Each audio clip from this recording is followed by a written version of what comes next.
course, parables are full of images and symbols, and they're very expressive. They reach us on a very deep level, but of course we do have to realize that they are symbols. I mean, the wedding feast, for example, the messianic banquet, heaven is portrayed that way as well. Why? Well, because it's a feast. It's about love, celebration, joy, intimacy. So it's a good image for that. And of course you have the other images too, the flasks of oil. What does the oil symbolize? Well, some have suggested that the difference between the wise and the foolish ones was that they were attentive. They weren't falling asleep in that negative sense. And that's keeping oil in their lamps. Or perhaps better, if you are really attentive to God and to reality, then you are more easily filled with love for the beauty you see there, if you're really seeing with God's eyes. To see with love. But for that, it has to be midnight. So there's a positive sense to this midnight image. It's not just, although that's the main point it would seem in the parable, it's not just saying, well, we don't know the day or the hour, so you better be ready. It could come right when you least expect it. But it's also mystically the dead of night. And again, not just when you're depressed, etc., although sometimes spiritual visitations come when we are most down. But in terms of all the other stuff that gets in the way of love, of keeping your flasks full of oil, all this mental chatter and anxiety and, recrimination and all the passions that get in the way, that get in the way of love, are put to sleep. So it's midnight and dark in that positive sense. All the rest are put to sleep, all the rest that gets in the way of that attentiveness. There's a line in the Song of Songs of Solomon, the Song of Solomon, which says, I slept, but my heart was awake. So when Jesus says, stay awake at the end of the parable, he means keep your heart awake, keep your heart full of love in every circumstance. The rest can go to sleep.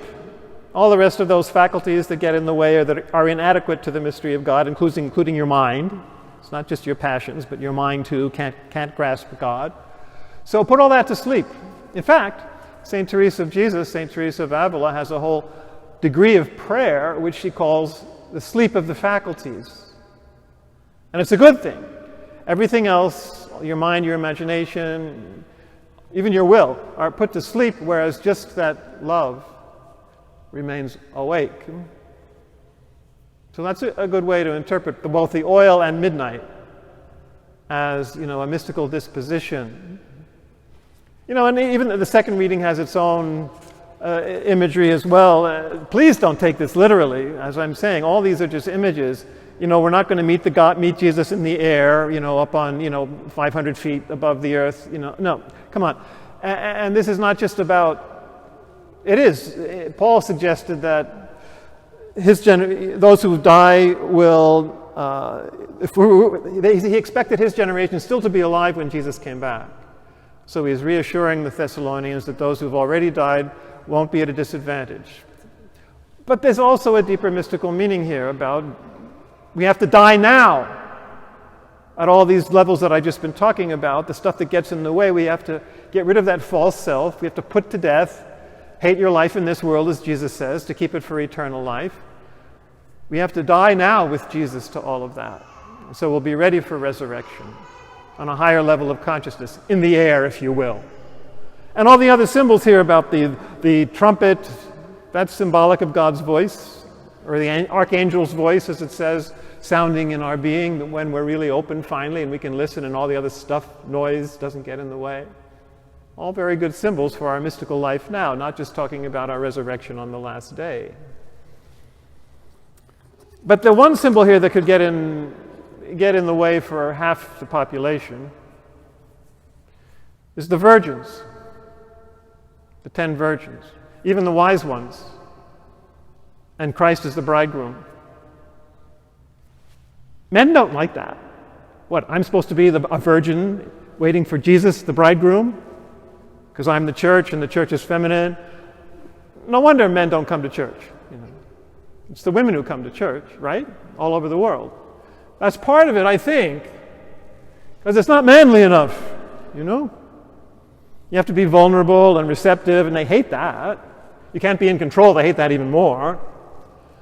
So that's why we have things like the first reading today, where the one we're going to meet is Lady Wisdom. Well, that's more appealing for them, don't you think? And it's the same notion of the one who's waiting for the one seeking her, and it's very beautiful. It says, that she's seeking those worthy of her. So she's coming, just as Jesus comes, to seek the wedding party. And it says that she's readily found by those who love her. Whoever watches for her at dawn will find her. But it also says that she makes her rounds and appears to them in the ways, and they'll find her sitting by their gate. So it's a good thing to bear in mind. It's not just that we go on a heroic journey in search of God and we'll find God somewhere if we really go through lots of dense thickets and cross oceans. No, He's looking for us. Or she, Lady Wisdom, is searching for us. And as soon as we open the door to go out on the journey, she's already there. Or as it says, she meets them in every thought. That's what the original says in the Greek, by the way. It's translated here, she meets them with all solicitude. No. The word actually means thought. So it says she meets them in every thought. Of course, we're trying to get rid of thoughts, but the thought of love, the attentiveness, she meets them right there in their heart, in their minds, and is a festal with them. So Jesus is wisdom. Paul says that to the Corinthians in so many words. Jesus is the wisdom of God and the power of God manifest in weakness and the foolishness of God's love. So Jesus is Lady Wisdom. Wait a minute. Are we mixing up genders here? Well, of course we are. We're talking about God. God is beyond all gender. We talk about God the Father and God the Son, of course, and we always will. Jesus uses that language. But remember, symbols. God is not actually male. I can't let some people hear me say that. But God is not actually male, and He doesn't have a son who's male. Okay, that's imagery to express a deep truth. But God is beyond gender.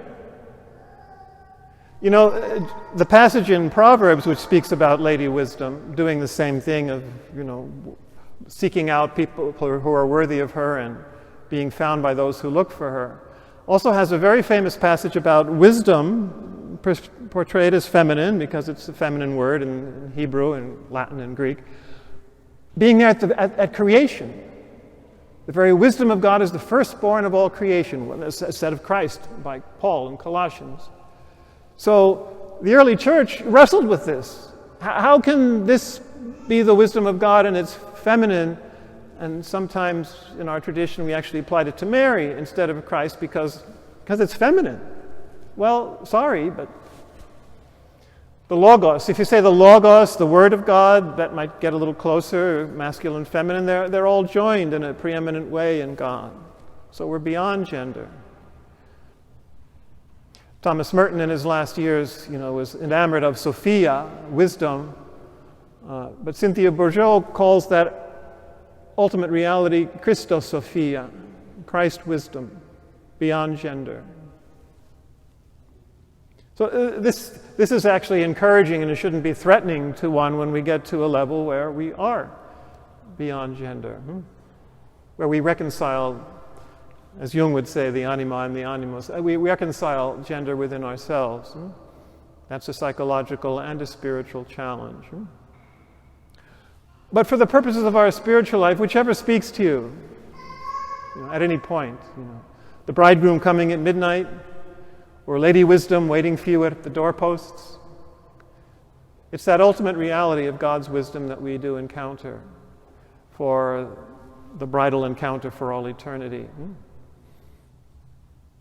So let's just conclude with reference to today's psalm, which speaks about some of these things very beautifully. I've said before that Psalm 63 is the most mystical of psalms. And I spent, decades and decades singing psalms for hours a day, so I think I know which psalm is mystical.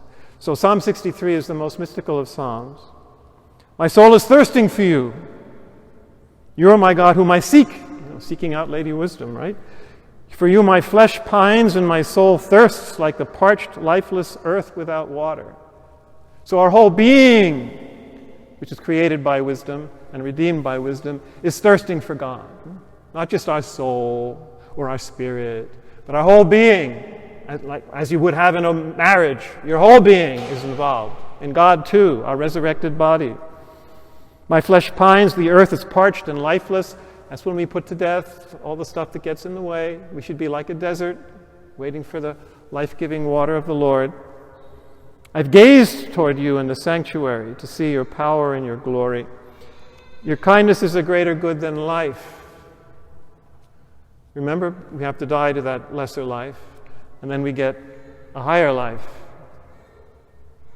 Life itself, Jesus, who is our life. I will bless you with my life, lifting up my hands. The riches of a banquet. There you have the wedding banquet right there. Through the night watches, I meditate on you. Don't fall asleep in the middle of the night. There you go. And if you read to the final verse, it says, my soul clings to you. The same word that's used of husband and wife, clinging to each other in Genesis.